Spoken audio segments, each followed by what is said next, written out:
Hey, everybody. Welcome to this panel discussion. Today, we're going to be talking about hiring and retaining cybersecurity talent. And I got to tell you, this is the number one problem in cybersecurity. I don't care whether people talk about Russia. I don't care whether people talk about ransomware. This is the number one problem. So as people come into the room here, a couple things to know. Number one is over on the right is a chat. In the chat, say hi, tell us where you're coming in from. Also, if you have questions as we go, put them in the chat. I will absolutely love interrupting these three folks to ask your questions. So please use the chat. One other thing to know is that stay through the end. We have a survey in the end. We'd really appreciate you taking the survey.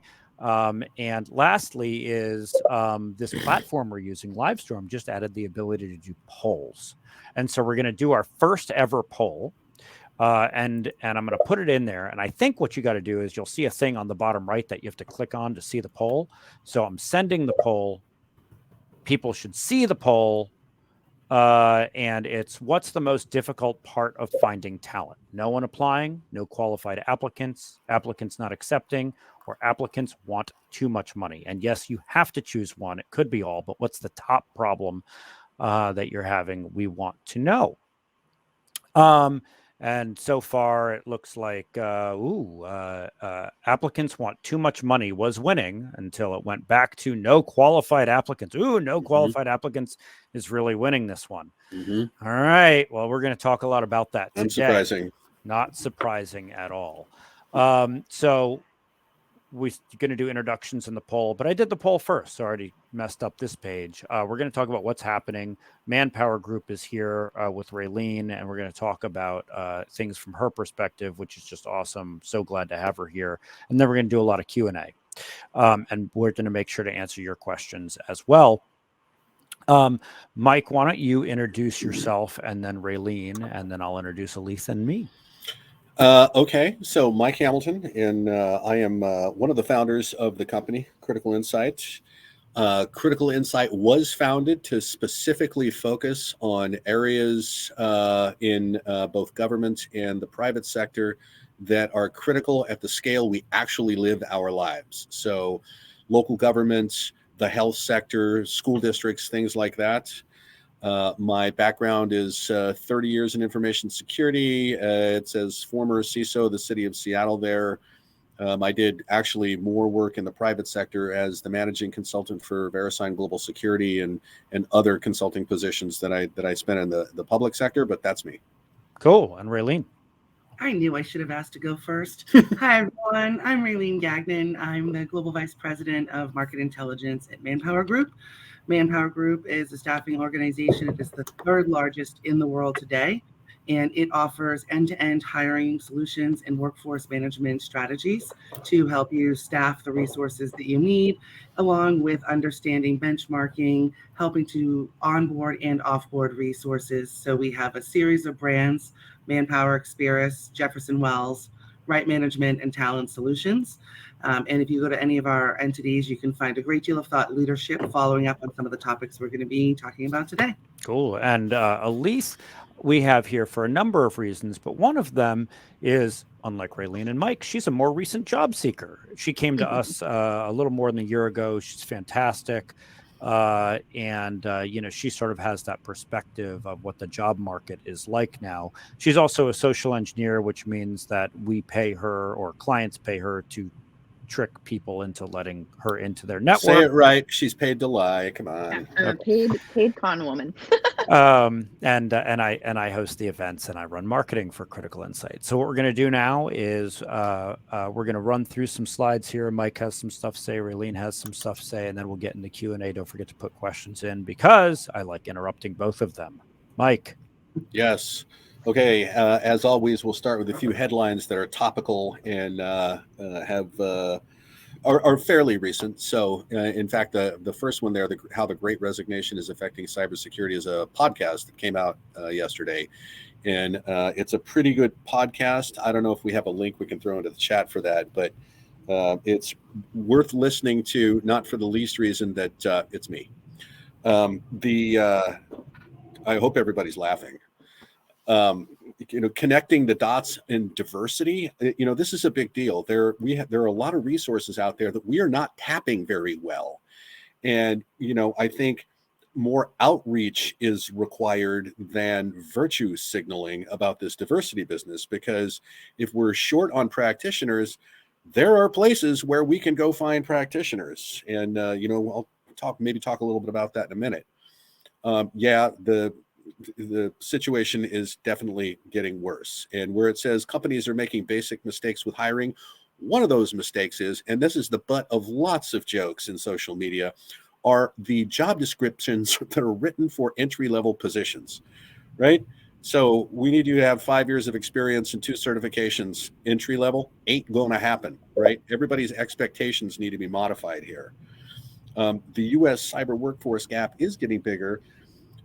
One of the reasons is because the federal government is trying really hard to scarf up resources. They're starting to pay actual money now, and that's starting to look attractive.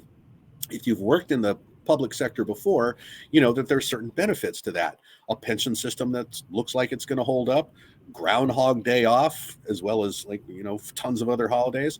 And so now combine that with, you can make a salary of $230,000 a year working for Homeland Security. That's starting to look kind of attractive. That is pulling resources out of the private sector.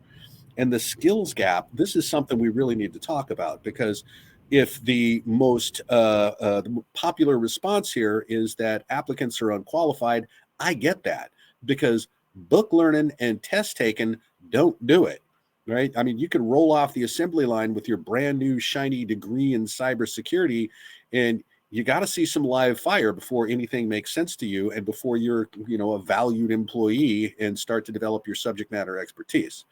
And then finally, Microsoft, as one of the big technology companies that went and sat with the federal government, made some commitments to the federal government, is actually trying to move the needle here. And what they're trying to do, going back to my point about diversity, they are specifically focusing on the HBCUs. And our Pisces project is working with Microsoft on this, because there's an untapped gold mine of resources out there. Let's go get them, man.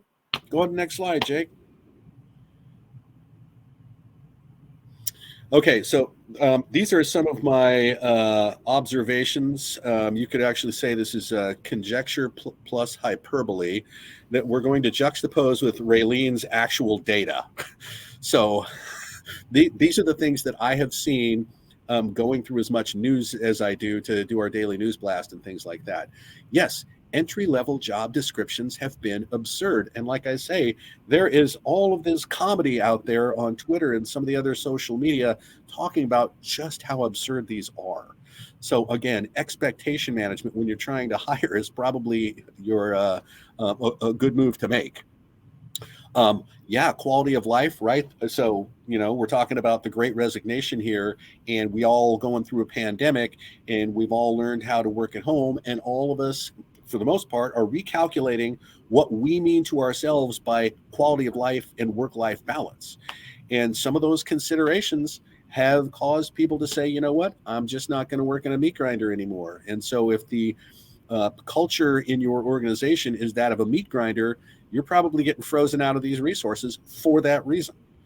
And like I said, I think it was LinkedIn some time ago that said fully 50% of the applicants for cyber positions that were applying to opportunities on LinkedIn were deemed unqualified by their potential employers. So, every school in the country has got their, new cybersecurity degree program. They teach against the NICE framework developed by NIST and all that. They roll off the assembly line. Again, they have never seen the real deal. Book learning and test taking isn't doing it. And then there's always, the fluidity, the mobility of these practitioners. That just got amplified. And frankly, because this is a seller's market and everybody knows it, they're setting the terms of their employment. And, part of that, I'll touch on this, is, do you have to drive to somebody's building to go to work? Go to the next slide, Jake. Well, actually, Mike, before you even dive on, I just wanted to kind of highlight the fact that you're doing high-level observations, but they are spot on. And It may Oh, seem oh, no, it may, validation. Thank you. no, listen, I feel like I cut you down earlier before we started the actual live session, so I'm going to prop you up here because it's true. And I think what people don't realize is it's not just that the talent gap is increasing and there's no solution for it, right? I mean, the demand for cybersecurity talent is 10 times what it was. And I have numbers that we're going to walk through in a few minutes, but the size of the workforce has shrunk across the board. You've got COVID deaths, you've got people who've retired, you've got people who've moved into other countries. And with cyber, you've got another one because you've got people who've gone into business for themselves. That's right. So if someone decides that they're going to go out and be a cybersecurity consultant and work independently, they have just taken themselves out of the job market and they're no longer a viable candidate for employment.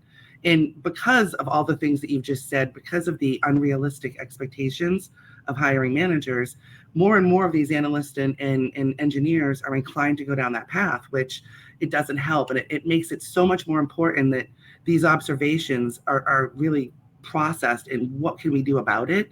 So I don't know if you have some information or some tips on what you can do about it, but changing the relevance of our job descriptions, changing and aligning our expectations of these candidates to what the market can bear and what we need versus what we want, I think is critical. Yeah. Well, and I mean, and in the chat, like Brad hits that right on. Brad says, is there some measure of experience that HR needs training on to understand people's skills that are highly trained for security? well, highly trained, I think, is the dangerous phrase there. Highly trained, in my view, and to your point, Raleen, we are going to come up. I got a slide with a few bullet points on it. Here's what I think we ought to do. But I think part of that, it's incumbent on the employer to not just pull somebody in and go, okay, we're trusting you to, know everything at this point. There needs to be some ongoing training. We've talked about the things like empathy towards imposter syndrome, right? I can tell you, I had imposter syndrome for the first 25 years of this gig, right? It really doesn't go away. And having some empathy towards that and giving, some opportunities for mobility within an organization and advancement within an organization. Go to the next slide, Jake. We need a few more points here and we'll start rocking and rolling. This first bullet point here, this is this morning, this was validated. So we put out this daily news blast and, I get bounces every day. One of them came back and it was from a health sector organization. And it said, I am no longer at the organization. I'm pursuing a more security focused career. So this was somebody in the IT department who said, I see what's going on in security. I'm leaving IT because I want to go get that security job. And so what's happening is IT is getting drained too because of the calculation going on, who wants to work in security and under what circumstances. So that means IT and security both suffer. Remote work, yeah, it's, here's my building. And if you live close enough to here, you can work here. That's 20th century and that's out. Those buildings are going to get repurposed. And now remote work is something that has to be offered for people that have this kind of mobility in a seller's market like this. I think to a certain extent, there's also been this flight away from mid-market and into enterprise because the salaries are so huge. If you're doing security at a city and you can triple your salary by going to work for a bank, a lot of people are doing that. And so the most vulnerable organizations are taking the hardest hit here. And then finally, managed services, they have to take up the slack that, and over and over and over, especially over the last few months in our business, this is what we have been seeing.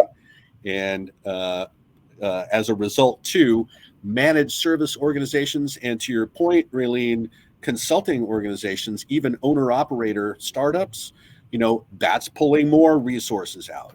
So here we go.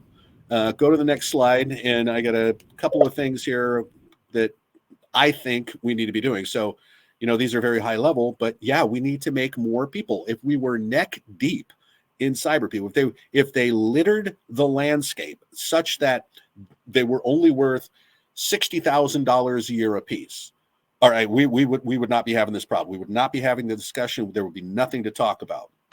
but that's not where we are.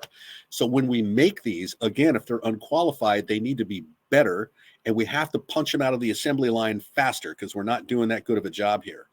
And I had a conversation with a whole bunch of people that have different initiatives, nonprofits and things like that, talking about all of the ways that we're trying to build bench strength in the United States.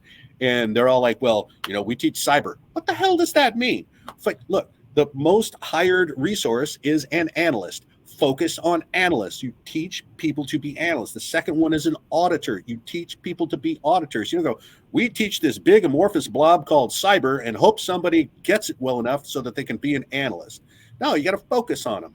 Okay. And then finally, and this is on the part of all the employers, you got to do a better job of retention. Our retention rate is 95% for our technical employees through this pandemic. And the reason is because when you come into our organization, immediately the promotions start as soon as you start hitting your gates. If you want to go that way and say, I want to be a consultant, we're going to start you job shadowing consultants. If you want to go over there and say, I want to be an engineer and build the collectors that we send to our customer, you can go do that. If you want to be a sales engineer because you're a great communicator, we'll plug you into that. So these pathways to building careers and encouraging participation in the larger InfoSec community, right? Making you feel like you're part of something.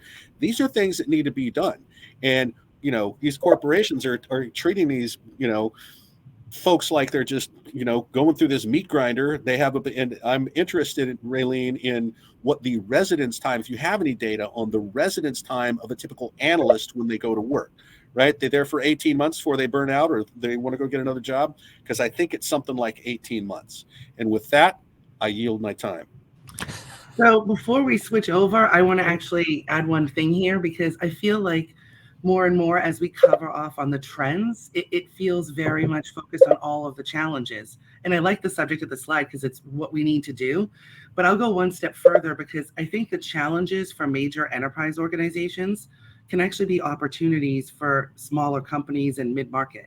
And the reason why I say that is because in the mid-market, you're not as embroiled into the process and the machine. You can revise your total rewards mid-year. You can adjust the career pathing or make more exceptions, and you're not as limited in the ways that you can make exceptions for people that you're trying to hire, right? More people have autonomy. You can get in a room and solve a problem, or in a virtual room. But, I see, you mentioned earlier the fact that, those major companies are throwing more of the salaries at the higher level, and it's making it harder to compete. But there's other ways to compete. And at the mid-market level, you can make a decision to up your game with equity and pay it out faster, right? Instead of holding on to it for 3 years, pay it out in quarterly bumps, or pay it out with some companies like Google are actually doing it weekly with your paycheck, or Amazon. So there are ways that you can get creative. And if you're small enough to actually make those decisions and move faster, it's a heck of a lot more efficient and effective to compete against a company that needs to talk to 4 presidents and 8 vice presidents before you can make a change. Right. So, understanding what they're doing is basically a roadmap for the smaller companies to say, well, let's not do that. How do we do it better? Because the candidates want more money, they want more flexibility, and we can give it to them. So. Mm-hmm. All right, I'm going to move on to your slides. I know. Sorry, I could talk all day. No, we're here to talk. And I love. And by the way, the chat is on fire. So, yeah, the chat's great. Fantastic. So, I was asked to kind of give an overview of what's happening with hiring dynamics for cybersecurity. And, I don't think I have any surprises. So the individual numbers may be interesting, but you all know it's exploded, right? So if you look at the graph on the bottom and we track job postings back from 2018 all the way up to the end of 2021, we started off having about 55,000 cybersecurity jobs every quarter. And now we're upwards closer to 150,000. Wow. So sure, we've had a couple of divots here and there, and you can see the huge spike when we had the pandemic hit. But gosh, everyone, even those that weren't focusing on it before, have basically made it a top priority. And that bleed that we're seeing out of IT is only emphasizing that problem. The scary numbers are, it is everybody that's hiring. So right now, when we look at how many jobs are open just at the current point, we have 12,746 employers that are actually hiring for these jobs. We have 130,000 plus job postings. today, I just did a snapshot when we made these slides a few days back. There were almost 450,000 job postings at that time that were active and open. And if we look at how much the candidate supply is actively providing us today, it's only under 320,000.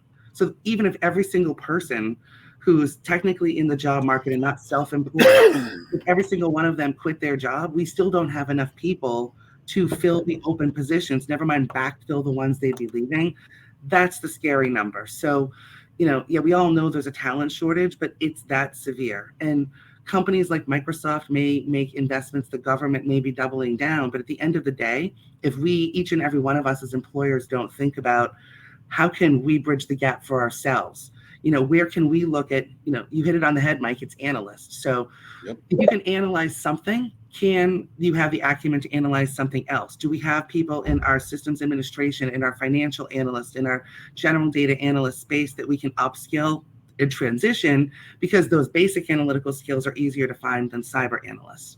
And if we can look within, if we can look a level below where we're seeking and really adjust what entry level means to us, invest in a 4-week and an 8-week program, because the people do not exist. So if you just go one level down and invest that time to teach them the basics, right, to understand the mechanics of how this is different than what they were doing, they will pick it up. And you have, if they don't pick it up, the time to at least eliminate people who are viable candidates. But you have to let people in order to filter them out. And I think that's the key takeaway and message from what Mike was saying. On the left. Hey, Raylene, I have a question about this, because you said here, you see the big jump because of the pandemic. What did the pandemic have to do with this? Is this people leaving their jobs, leaving the workforce? Is it, that all of a sudden there was more hiring in cybersecurity because of ransomware? Like what when you say because of the pandemic, what's that mean? Yeah, so if you look from March to June of 2020, a lot of other companies had hiring freezes, hiring stopped. There were no new job postings in a lot of other sectors. Sorry for background noise. It's the music of New York. Yes, yeah. People are going crazy. So there was no other hiring, but cybersecurity and network engineering and communications engineers continue to be not just steady, but grow during that time, because every company across the globe deployed their resources at home. So all of a sudden you had millions of new points of entry to companies' infrastructures. Every single time someone went home with a device that wasn't previously remote ready, all of a sudden it's a new point of penetration to that company's systems. So there was a lot of learning. They needed to understand, do these groups have access to secure data that requires that they have, RSA security tags and timed logins? Does everyone have the right level of VPN? Are we using the right chat? What can you copy and paste from these apps into home apps? And, all of that needed to be tested. And I think that the smart companies knew right away that as we deploy everyone, we need to fill in these security gaps and make sure that we tighten up our hatches. And then we had a second surge in Q3 of 2020 for those companies who hadn't thought of it before and then felt the pain of a couple of breaches. So then they had to go down that same path. Yeah, it's just far more necessary to companies that previously hadn't been as vulnerable. Yeah, it makes sense. Yeah, I'll hit you on the next slide. Hang on, is the hockey stick at the end there? The hockey stick at the end. Well, the kind of like weirdly shaped hockey stick at the end. Is that somehow related to the uptick in all the nation state activity and employers really starting to freak out? Or is it more regulatory pressure from things like CMMC and the federal government's executive orders saying, we're not going to do business with you if you can't prove security and all of these things? What do you think that? Because I don't think that's a pandemic signal there. No, well, all of those are factors. Everything. Mike, don't you know everything is because of COVID? I think everything you just mentioned is part of it. But you had a lot of companies, even though they saw the need for cybersecurity, they weren't committed to their people being deployed remotely full-time forever, right? So they thought they were in this temporary 2020 bubble. And so they hired a consultant or they hired an outsourced firm to just help them get set up. And they didn't permanently commit to cybersecurity in-house or to full-time. So part of what you're seeing in 2021, is companies realizing, this is long-term. Really not committing, premium rates. We want to bring someone in-house, come up with a full-time view. The other thing that's driving this spike is, at this point, every single cybersecurity resource in this country is either fully employed and moonlighting somewhere else, employed or contracted with where they need to be, is out for a limited point of time for some specific family reason, or they're just retiring and moving off the grid. So if you hire a cybersecurity person today, you are creating a gap somewhere else. So you post a job, and then they now need to post a job because you've taken from them. And the second they fill that position, someone else has to post a job. And so we're building the demand, and no one is taking the time to backfill the, as you said earlier, the production line to upskill other resources and fill the gap. Yeah. We always knew this period was going to have a lot of people aging out of the workforce and fewer aging in. What we didn't realize is that we have a block of time where people just stopped graduating because of the pandemic. And so there's a closing gap there. People got shut down. People have started to moonlight. People are leaving the workforce to go entrepreneurial. So, we really, it's never going to be bridged unless we start to build those skills within our business, within our industries, even if it's in a co-opetition environment and you partner with someone else, or you partner with some of these other security firms. So. All right. Now we can move on to the other There slide. we go. All right. So, Mike, you hit something else on the head earlier too, when you said you can't focus on all things cyber because the analyst is the number one gap that we have. And, you do need to think about, what do your analysts need? Now, if you're doing cybersecurity work and you're working closely with federal contractors, or you have government contracts, you might have different certification levels depending on who your clients are or what your level of privacy data is. So your top credentials, your top skills that you're going to need, they're going to vary by company, right? Someone may need security clearance and you don't. That's great, because the fewer of these credentials and requirements that you have that are necessary, the broader your net is, and the more people you can let through to filter, right? Because there's a difference between the certifications and those credentials and the soft, the hard, and the experience skills that you may actually need to pull in the door. So you're looking at the top credentials and the top titles. You're not going to find any surprises on there. There are so many different types of security analysts. You see them listed a few times there. And then there's the different levels of seniority. So I kind of bubbled it down so that you can kind of see what that looks like. The other thing too is on the right, you can clearly see what I'm talking about, where there's a shift in demand between what people are looking at versus what candidates have. When we look at years of experience, the vast majority of job postings for cybersecurity roles in general is looking for senior resources. You used the example of 5 years earlier, Mike. I mean, I wish everyone was looking for 5 years. Half the market is looking for, closer to 8 to 10 years. Mm-hmm. And I love the job descriptions where they just decided to take a financial analyst and make him a security analyst. So, but a cybersecurity analyst, and they're looking for 20 years of experience for someone to come in. And I'm like, well, who would that be exactly that has 20 years of experience in cybersecurity at this point, right? So you really have to think about, what do you need versus what do you want? And I know we're talking about all the college programs that are out there today, but you got to think about who's going into cybersecurity, right? Who's going into these types of roles? Are they people who've already entered the job market without ever actually making a commitment to higher education? And is that bachelor's degree necessary? So I'm very pro education when it makes sense. And as a requirement, you've got to think about whether or not it's required to do the job. Because if they have the 5 years of experience, if they have the 8 years of experience, they may in fact be the best suited person who simply can't get through your application process because they don't have a degree. For the past 10 to 15 years, we've seen this bridge crumbling between education and IT. Because if you need to hire a Python developer, if you need to hire a Java developer, yes, certainly they teach those courses in college. Cybersecurity is taught in college, but the basics of cybersecurity is being taught in high school. The basics of Python is being taught in middle school in this country.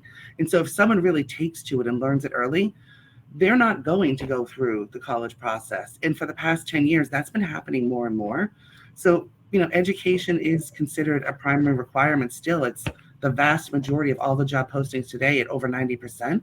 But the reality is less than 30% of IT candidates have a bachelor's degree, if we look broadly across the board. Mm-hmm. If we look at cyber, it's probably a little bit higher and closer to 40%, but there's still a big disconnect there. And if you're using a vendor management system or an applicant tracking system, it's frankly going to eliminate those candidates before you even have a chance to see them and make an exception. So quick point here. Yes, 100% spot on about the degree business. And I have to point this out. If you're OG in this business, right? So by the way, I have 30 years of experience. Maybe you and I should talk later. There might be a really high paying job for me out there somewhere. Guaranteed. If you're OG in this business, there was no such thing as a cybersecurity degree. In fact, the word cyber, cartoon word cyber, didn't even exist, right? You had to figure it out. You had to be curious. You had to have a home lab, and you had to do things that were going right up to the line of illegal, or in my case, maybe crossing the line every once in a while. Those are really the attributes. And to your point about who is it that's going into these academic programs, a lot of these people, and I deal with them very personally. I talked to two groups of students yesterday at two different universities. It's like they go, what am I going to pick? Well, I'll pick cyber because there's a lot of jobs there. Not having any of the attributes that would help you actually enter that field. A lot of these students are doing it because they think it looks sexy, or, there's a lot of jobs there, but they're really not wired for this, right? They should be getting a degree in philosophy or something. I don't know. So I agree with the points that you're making there. I would encourage all of these academic programs to implement some kind of operational setting as part of that academic experience, right? And so, we help facilitate that. Maybe we can talk about that. But I talked to someone recently who had been going through this upskilling process, looking internally for candidates within their business to move into their cybersecurity space. And they said the number one thing they were looking for from a soft characteristic standpoint was actually a personality, an emotional personality factor. And it was someone with low anxiety, because people tend to peak easily going into the cyberspace if they weren't used to it, probably might feel the pressure in a different way, and it makes them potentially not as well suited. So I just thought it was an interesting side note. And then I'm almost done my slides. I know we have lots of questions coming in. So the next one that I would cover off on is just kind of so what do you have to do from here? What are other companies doing to help to drive this focus? I heard the comment earlier about, people just, it was in the poll, right? Everyone is feeling the pressure of, needing to pay more money. People are looking for more money. Well, the reality is these salaries have gone up drastically, because now you're competing, just as Mike said earlier, against the senior level, the more mature technology companies in certain markets like the San Francisco Bay Area. You are competing against the consulting firms who can offer quarterly bonuses, right? You're competing against big software startups who are offering, 3 times your salary in equity payouts over the course of 3 years, coming into your paycheck every single week. These types of things mean you really can't afford not to be competitive, but it's not just about the salary. So I did provide you with sort of a general view. If you're interested in more detail, I think in the appendix, when you get these slides, there's a link. You can go and see more detailed numbers. But just looking at a few different areas, comparing the annual minimum, mid, and maximum salary for just a cybersecurity analyst with the 5 years of experience. This is base salary. So you need to think about where you are and who you're competing against, because if you're in a market where companies are starting to bring everyone back, and DC is a great example, because I've talked to a lot of clients who are struggling to bring people back because, maybe they only live 10 miles away, but it is an hour in traffic to get there. And for people that are at a certain income level and know that they can make more money somewhere else, they're going to be more inclined to stay if they're looking for that at-home flexibility, where they can have the benefits of being at home as often as they like, going into the office if they feel it's necessary, and making sure that that's an option, right? So the concept of understanding that these jobs truly can be done anywhere in the world, and understanding what that remote work modeling might need to look like, companies have been looking really hard at that. And those that are just starting to do it now are, at this point, starting to be a little bit behind the gate, right? Mm-hmm. So most companies haven't figured it out long term, right? But they've got a phased plan in place, and they adapt it as they go. What are you saying? Remote work is here to stay? What a surprise! Remote work was here to stay long before the pandemic, but it wasn't being adopted at the rates that it was, right? The Fortune 500 were somewhere between 10 and 20% then, but many of them already had goals to get to 50% in the next 5 years anyway. So for some, it was a catalyst and basically just speeding forward on their timeline in a way that was helpful to them in the long run. But for others, they weren't prepared.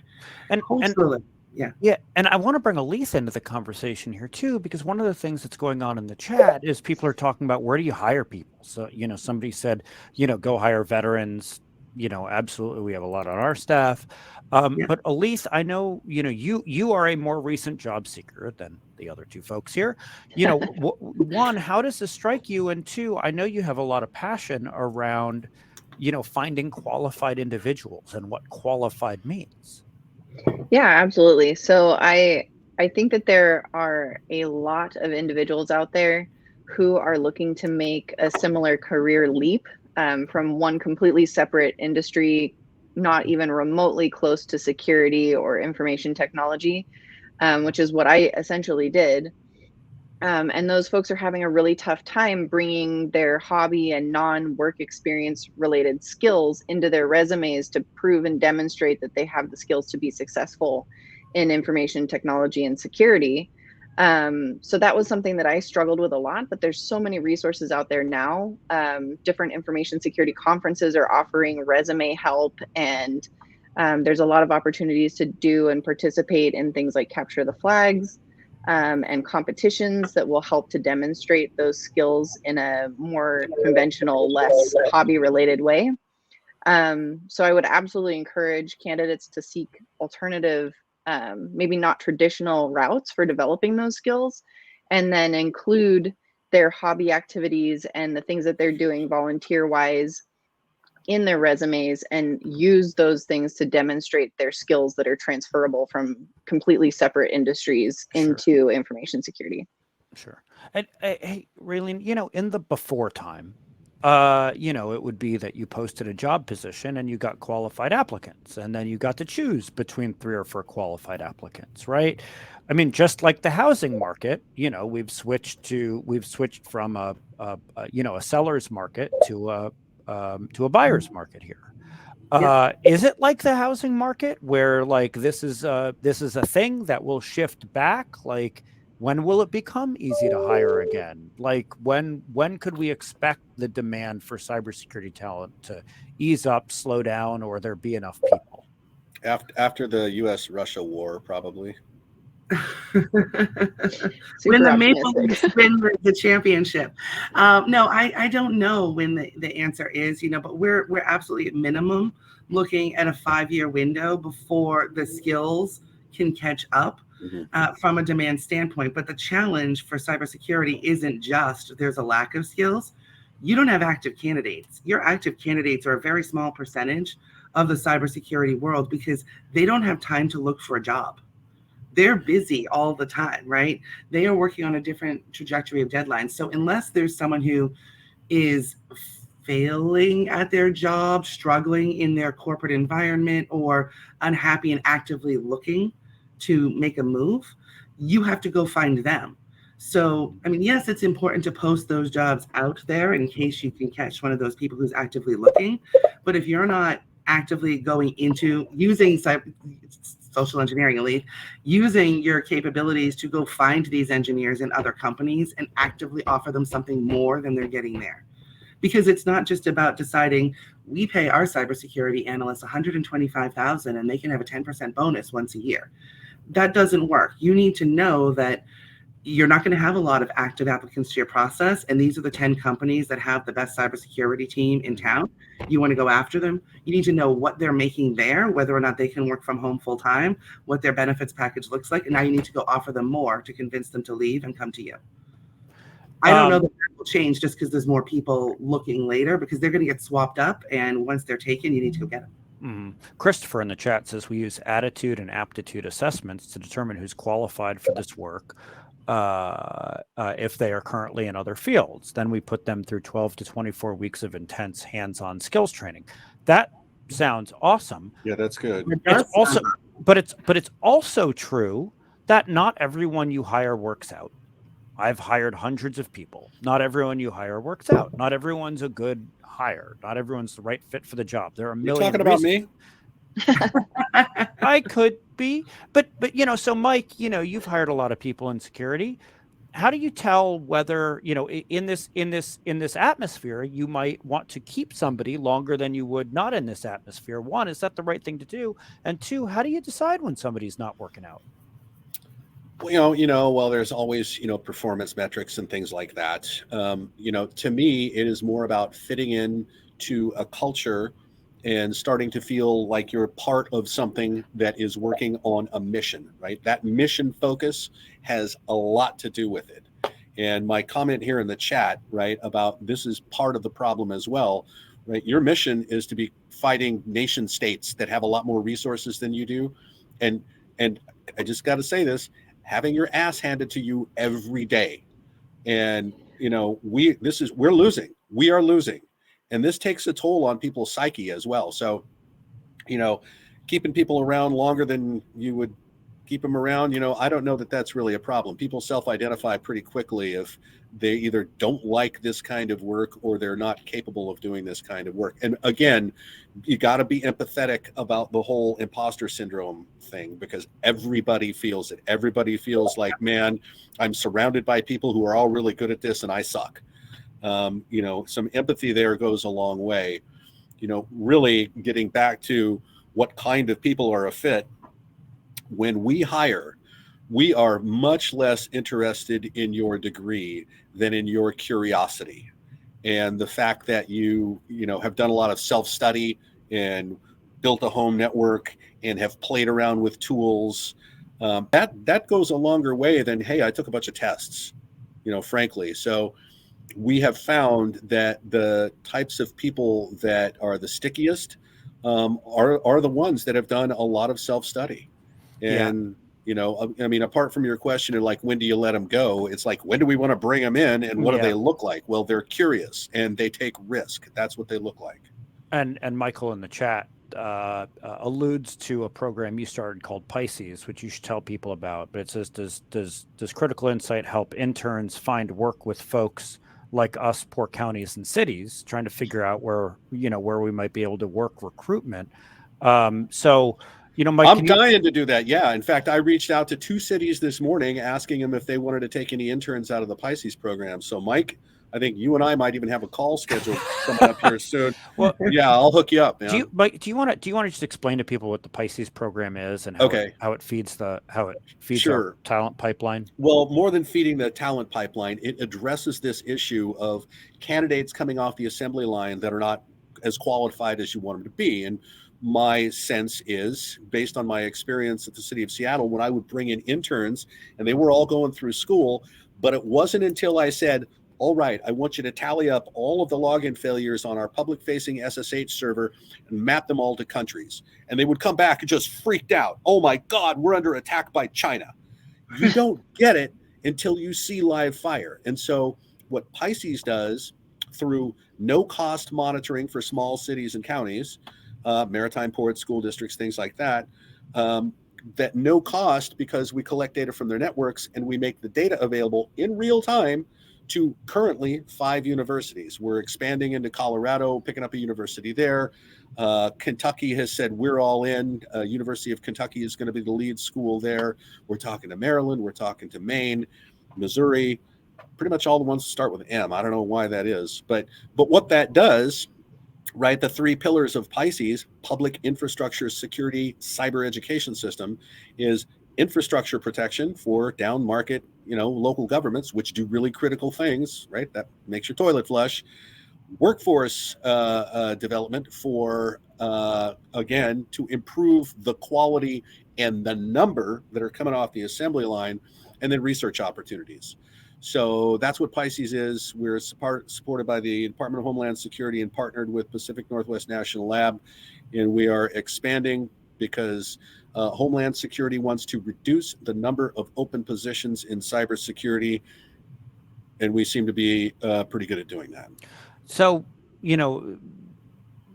thinking about the Pisces program and thinking about how people come in, Althe, I know, because I've seen people reach out to you on LinkedIn and say, Althe, help me, I want to break into cybersecurity, what do I do? And then, right. And then on the other hand, we have folks in the chat here, like Steve, I love his thing here. My standard interview question is, tell me about your home network. If they only have ISP router, interview's pretty much dead after that. How do you tell people, Althe, how to interview and get that job? It's really tough. It does depend on the company, and it does depend on the candidate, what role they're seeking. But for example, I have a friend who was working as an administrative assistant. She really wanted to get into cybersecurity, and she managed to craft her resume in a way that made her a good candidate for a entry-level SOC position. So she's been working in an entry-level SOC position remotely for the past 2 years. And now she's reaching the point where she's at, having and experiencing alert fatigue. She's stuck on a night shift she doesn't want to have anymore. She feels like she's broken in, but now she's trying to make that transition into a role that really interests her, doing things that, keep her engaged in the work that she's doing for a company that she feels appreciates her. And I want to just throw a little bit of kudos at Mike, because everything he says about how Critical Insight operates is actually the truth. It is the reality of working here.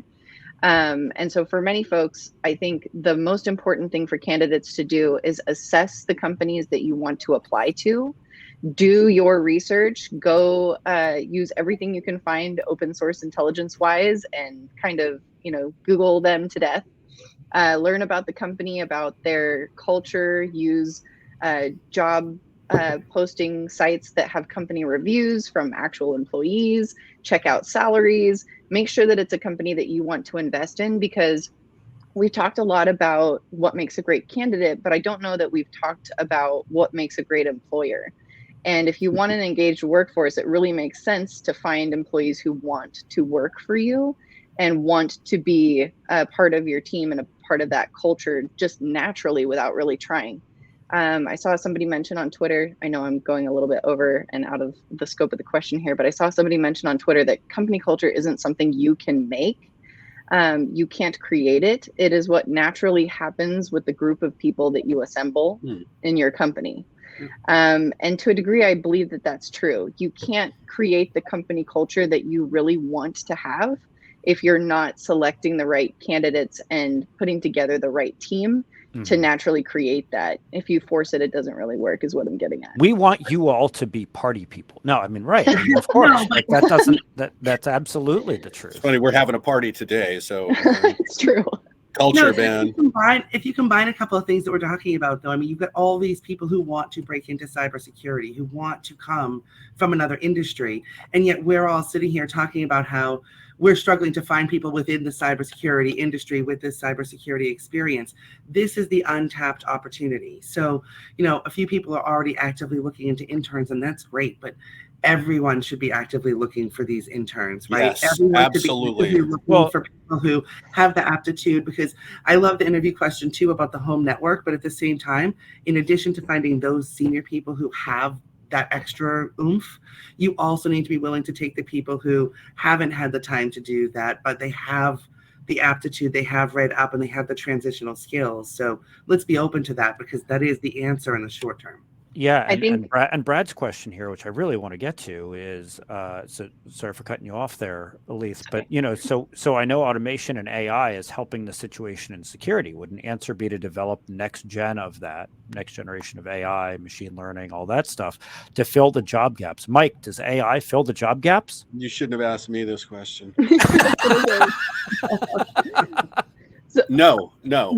And so I've said this before, but Gartner addressed this with their customers, right? Customers have paid tons of money to Gartner for nothing more than advice, and listening you in the market guide and whatever else they do.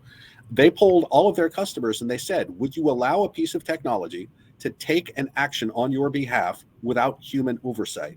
100% of Gartner customers said no. And especially when you're talking about, we have a nuclear power plant, we have a hospital, right? A miss from your little playbook running on your SOAR platform, something that's not configured correctly, could cause an impact that's really, really outside the bounds of where you want to go. right? In a hospital, oops, turned off that infusion pump. Impact, loss of life. Okay, that's not where anybody wants to go. So especially in sensitive environments, there's been a real push back on the whole automation thing. Eventually, we're going to have a way to integrate some of this so that we can move things along quicker, but it's never going to be just technology taking over and making all the decisions. It won't be that way. And so if you can't find the people, you outsource for it, right? That's what I think. Yeah, but right. I mean, we are focused on creating the company where people really want to work as managed and professional services so that other companies can go, I've had it with this cyber thing. I'm pitching it over the fence. I'm going to let these professionals do it. Right. And that's how we roll. And Raleen, you're seeing some of the same things. Like, how do you decide? Do you build an internal team? Do you outsource? What do you see in trend wise? Yeah, I mean, we've seen a lot more outsourcing and use of contractors, obviously, since the pandemic began. It's continued to grow steadily. So even as companies have started to rethink what their current hiring capacities are and look to just expand organically, the candidates aren't there. I mean, the workforce has fundamentally shifted. Everyone who wants to be working is working already, and now they're only moving for more money, a career move, and a career transition, etc. So turning to the contractors, turning to outsourced firms, using consultants, it's the only option at this point. But they are also doubling down on learning and development. So using L&D platforms, using outside coaching companies, creating sessions, partnering with the firm to do training, they are absolutely doing that because they're exploring every means possible because they can't afford not to answer and solve for the problem. Yeah, and I'm going to get to what we do in a second and how we help people that, but I do also want to get to a question about diversity. IT and security are dominated by white males. Damn it. And how do you, Raleen, how are you seeing companies address that? And does bringing a more diverse workforce solve this gap? Yeah, I mean, if you're looking for experienced candidates, as you say, it's not just in cybersecurity; it's in IT in general. It's a male-dominated market, and in the U.S., with the exception of certain communities where it's naturally a more diverse population, you simply see it being driven by the Caucasians too. So, we don't have a diverse pool of experienced candidates to pull from elsewhere in IT. So you have to. The only way to do this is to go towards that entry-level path, and frankly, to hire in markets you wouldn't normally hire into. Partner with schools in communities where the demographics are different. Because if you're not recruiting in a market where there's a naturally diverse pool of candidates, it's going to be hard to increase the pool of your diverse workforce without having a gap and a time constraint to fill, because you're going to be cherry picking, you're looking just for diverse candidates, and that's not the answer. Yeah, that to my point, right? You can't wait for a virtue signaling, say we hire a diverse and wait for them to come to you. Got to do outreach. You've got to go get them. There is a big community of people out there that can help us solve this problem. And if you're going to sit on your butt and wait for them to come to you, it ain't going to happen. Change the verbiage in your job postings, change the language of your job posting in some communities, but think about who you're trying to reach and be more targeted. So, that research on the front end will absolutely pay off on the back end. Yeah, I mean, I think that that's really, really key. I want to bring up a couple of things here that's important. We have several more things to get through in just a few minutes here. So number one is, some of the great work that Raleen and her colleagues do is here. Go to totalworkforceindex.com and you can read a lot of the numbers and reports and see them for yourself. I downloaded it right before this. Very good stuff there. Second is, a little bit about us. Mike mentioned Critical Insight. We have 2 SOCs and we watch networks for people. And what we've seen is, as folks leave during the pandemic or find other jobs, we're doing a ton of vCISO work. We're doing a lot of SOC as a service. One of the organizations I talked to, they have 30 security positions. It's a hospital. They only have 10 of them full right now. So they said, we're outsourcing SOC operations. We never thought we'd be in this position. So this is a little bit about what we do. And I wanted to give you a way to get in touch with us because, hey, it's a webinar and I run marketing. So I'd be crazy if I didn't do that. Also important to know is that on our website you can sign up for security awareness training, so we can train all of your employees. It's free, and our YouTube channel has all of our webinars. So I want final words for everybody here, and I'm going to have a survey link for everybody in a second. But as we do final thoughts here, is this a talent gap? Is this a skills gap? Is this just, what is this? Mike, final thoughts. So I think we've muffed it all the way along. So an industry of practitioners that started out being all self-taught, and all of a sudden we need tons of them, and we try to figure out, okay, well, how can we educate them? And we stepped on a rake trying to figure out, what kind of attributes do people need coming into this program, because it's not just anybody. And then what are the right ways to do the pedagogy around this so that we teach them properly and focus, right? An analyst is not an auditor, is not a manager. And so, those individual kind of swim lanes of education we never developed properly.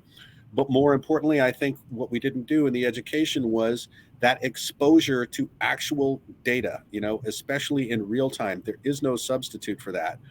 And, I'm really hoping that the model that we've created is going to be taken up everywhere, because the more people that have, some practice time when they're at school, even if it's, looking at the events happening at their own university, and acting as a SOC for their own school, that goes a long way. They have this context. They know what's going on really out there. They're not going to be afraid to go into that SOC. They know what they're going to see. So, that has been a problem. The pandemic has been a problem. And I think Raeen made a really good point there. There's a lot of people that have been working in cyber for a long time and made a whole bunch of money. They just punched out with their money to go start a company or to go, live in, the woods somewhere. So that's part of it too. Yeah, true. Althe, from your perspective, final thoughts. And as Althe talks, I'm going to put the survey link up on the screen here. So I think from my perspective, talking to clients every week, what I've really identified is that one individual cannot do everything security. It's really important to be open to augmenting your team, whether that means bringing in more FTEs or consultants or finding a managed service provider. Just be open to less traditional routes for filling those gaps within your own teams. And I'm going to do two things. Yeah. So if you're a candidate and you're looking, what I heard is you should reach out to Althe on LinkedIn for advice. And if not, look within your own network, because they might be in a department or in an organization where they can help you get in to start that transitional conversation. But if you're an employer, I saw a couple of good points in the chat, and so I just want to call them out. You should not be keeping your salary a secret. You should be first making sure you have competitive salaries, and even if it's a broad range, publishing it. Don't waste someone's time with a low-level salary and try and get in lowball the market, right? That's not what we're dealing with right now with this shortage. So be competitive with your salaries. If you're not allowing these positions to be fully or mostly remote, I strongly recommend you rethink that, because I really do think that that's not just a competitive advantage at this point. It's just competitive keeping up. And then lastly, I really think you need to look at those requirements, because we've been talking about reducing to entry level, but I'm going to just go back and stress again. If they don't actually need a bachelor's degree to do this job, seriously think about reducing it, because if you're willing to accept that they don't have it, take it out of the description, because your technology tools are filtering those candidates out. So cool. Quick Thank tips. you. Great tips. Thank you. And, one more thing about the survey that I forgot to mention is, so for everyone who takes our survey, we actually do take the advice of people, and our events have gotten better, which is awesome. And number two is everybody who takes survey, we donate to a food bank. And last year, Jenny, who's our event person, donated several $1,000s in people's names to food banks. So a couple reasons to take the survey. We really appreciate it if you would. On behalf of all of Critical Insight, I want to thank Raeen for joining us. She's awesome. Althe, always awesome. And Mike Hamilton, thanks for being here. You were pretty good. No, you were awesome too. Thank you. Always awesome. Always awesome. All right, everybody. Thank you very much, and have a great day. Bye, everyone. Thank you. Bye. Thanks, Raeen. Welcome.